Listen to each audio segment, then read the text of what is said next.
about turning your personal Instagram account into a page for your business? I'm Austin from Jumprope, and in today's video, we are going to talk through some tips for making this switch feel really seamless, how to attract new clients and customers, and what to do about your existing followers.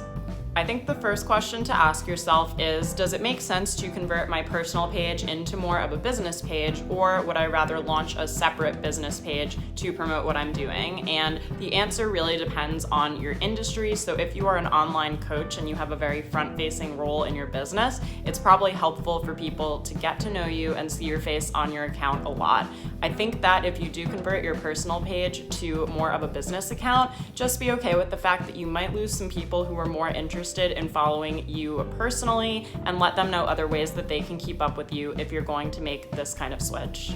If you do decide to take the leap and convert your personal page to more of a business account, be sure to actually let your followers know what's going on. You can either hop on stories, you could maybe do an Instagram live, or you could do a couple of feed posts that explain the transition, just so people are in the know about what's going on, and that you might find ways to start attracting new potential clients if existing followers can see what you're doing and start to recommend you and your business to some of their friends too. Along with making an announcement, be sure to update your Instagram bio, your link in bio, and even your profile photo so that people can start to see more of a visual shift in what's going on your page. And I think if the link in bio can link to either your business website or your own personal website with some kind of landing page to start to see resources you might offer or find ways to work with you, that is crucial for converting followers into paying customers.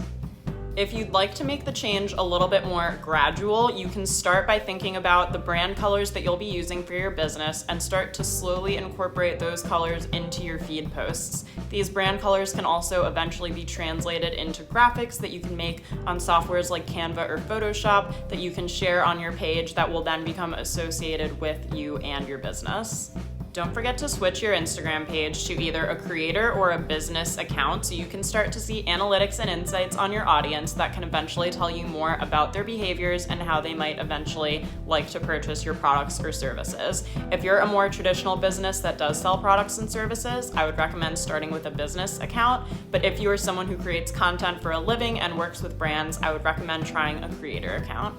With a personal Instagram page, you might only want to post photos when it's a friend's birthday or when there's a major life milestone, but the biggest change in posting behavior that you should make if you want your page to be more of a business page is to make sure you're posting consistently. Now, consistency can mean different things to different people, so if you can keep it to 3 times a week, that's great. If you have the capacity to post every day, that's also really great, but figure out what works for you so that your audience can expect to know when they're going to hear from you. My last tip is to not just jump straight into trying to sell on Instagram. Really use Instagram as a way to create content that can help tell your brand story and further connect with clients and customers. So rather than just giving them a photo of a candle, explain what kind of person owns this candle and how your life might be improved if you buy it, and other things that can help people know, like, and trust you so that when they are ready to buy, it's kind of a no-brainer. Thank you guys so much for watching this video. I really hope you found it valuable and that you have some key takeaways now if you decide to convert your Instagram page from a personal page to a business account. I can't wait to see how they turn out, and let us know what kind of videos you'd like to see next.